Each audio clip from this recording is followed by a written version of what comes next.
नमस्कार, मैं हूं कशफी शमाल और आप देख रहे हैं सहारा समय का डिजिटल प्लेटफॉर्म। तो दोस्तों, आखिर को वो घड़ी आ ही गई जब देश के प्रधानमंत्री यानी कि नरेंद्र मोदी तीसरी बार हैट्रिक लगाने वाले हैं और तीसरा कार्यकाल संभालेंगे बतौर प्रधानमंत्री। लेकिन इस बार जब वो प्रधानमंत्री बनेंगे तो क्या क्या चुनौतियों का वो सामना करने वाले हैं, आज हम इसी पर बात करेंगे। तो सबसे पहले आपको ये बता दें कि प्रधानमंत्री का जो तीसरा कार्यकाल होगा वो जो है इतना आसान नहीं होने वाला है। इसमें उनको टीडीपी नेता चंद्रबाबू नायडू और जेडीयू के नीतीश कुमार की ज़बरदस्त उनको सहयोग की ज़रूरत पड़ने वाली। जानते हैं किस तरह से। प्रधानमंत्री नरेंद्र मोदी और एनडीए के संभावित तीसरे कार्यकाल में अहम सहयोगी तेलुगु देशम पार्टी यानी टीडीपी के तेवर में भारतीय जनता पार्टी की टेंशन बढ़ा दी है। टीडीपी के एक वरिष्ठ नेता ने कहा कि आंध्र प्रदेश में मुस्लिम आरक्षण जारी रहेगा, जबकि इस लोकसभा चुनाव में बीजेपी का पूरा चुनाव प्रचार मुसलमान आरक्षण के विरोध के इर्द गिर्द ही घूमता रहा। आंध्र प्रदेश में एनडीए के सहयोगी टीडीपी, जनसेना और बीजेपी के संयुक्त चुनावी घोषणा पत्र में भी मुसलमानों के लिए आरक्षण का जिक्र नहीं किया गया था। टीडीपी नेता रविंद्र कुमार से जब पूछा गया कि क्या आंध्र प्रदेश में मुस्लिम आरक्षण जारी रहेगा, तो इसका जवाब उन्होंने देते हुए कहा कि हाँ, मुस्लिम आरक्षण जारी रहेगा, इसमें कोई दिक्कत नहीं है। उनसे जब ये पूछा गया कि टीडीपी की क्या मांगे हैं, इसका जवाब देते हुए उन्होंने कहा कि हमारी कोई मांग नहीं है, ये प्री पोल अलायंस है। बस जब राज्य सरकार की केंद्र की ज़रूरत हो, केंद्र सहयोग करे। हम चाहते हैं कि केंद्र आंध्र प्रदेश के विकास में सहयोग करे, क्योंकि आंध्र प्रदेश 25 साल पीछे चला गया है। इस दौरान आपको याद होगा कि प्रधानमंत्री मोदी जब चुनावी रैली को संबोधित कर रहे थे राजस्थान में, तो उन्होंने मुसलमानों को टारगेट करते हुए कहा था कि अगर कांग्रेस पार्टी सत्ता में आएगी तो वो घुसपैठियों को सारा आरक्षण देगी। आरक्षण के मुद्दे पर उन्होंने मुसलमानों को काफ़ी खरी खोटी सुनाई थी अपने स्टेटमेंट्स में, अपने संबोधन में।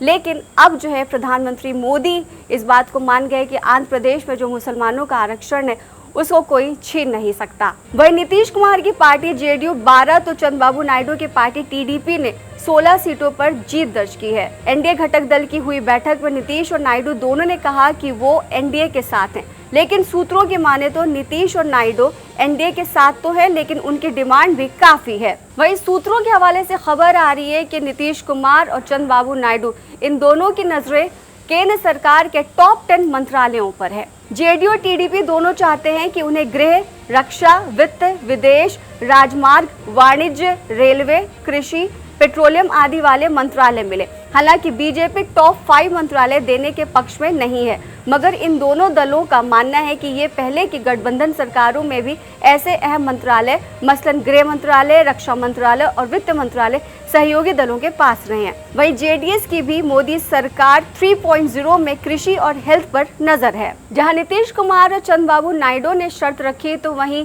केंद्र सरकार ने भी अपनी एक शर्त उनके सामने रख दी। शर्त ये है कि अगर वो मुख्यमंत्री बनते हैं, नीतीश कुमार पहले से मुख्यमंत्री हैं और चंद्रबाबू नायडू जो है शपथ लेने वाले हैं मुख्यमंत्री पद की, तो ऐसे में कंडीशन ये रखी गई है कि अगर उनको टॉप 5 मंत्रालय भी मिलते हैं, अगर 10 में से 5 मंत्रालय भी मिलते हैं, तो नीतीश कुमार को अपना मुख्यमंत्री पद से इस्तीफा देना होगा और पूरी जिम्मेदारी उस मंत्रालय की लेनी होगी। वहीं चंद्रबाबू नायडू पर भी ये शर्त लगाई गई है कि अगर वो जो टॉप 10 मंत्रालय है, अगर उसकी वो जिम्मेदारी लेना चाहते हैं, तो फिर वो मुख्यमंत्री पद की शपथ नहीं ले सकते। बताया जा रहा है कि Bharatiya Janata party JDU TDP के अन्य सांसदों के लिए टॉप मंत्रालय देने के पक्ष में नहीं है। सूत्रों ने बताया कि सीसीएस के 4 मंत्रालयों यानी रक्षा, वित्त, गृह और विदेश में सहयोगी को जगह मिलने की उम्मीद नजर नहीं आ रही।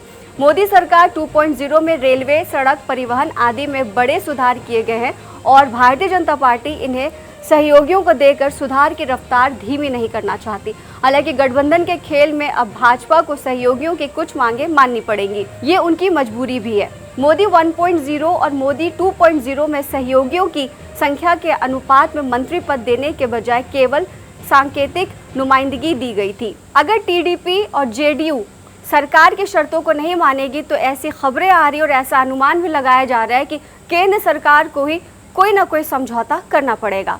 ताज़ा अपडेट्स के लिए देखते रहिए सहारा समय का डिजिटल प्लेटफॉर्म।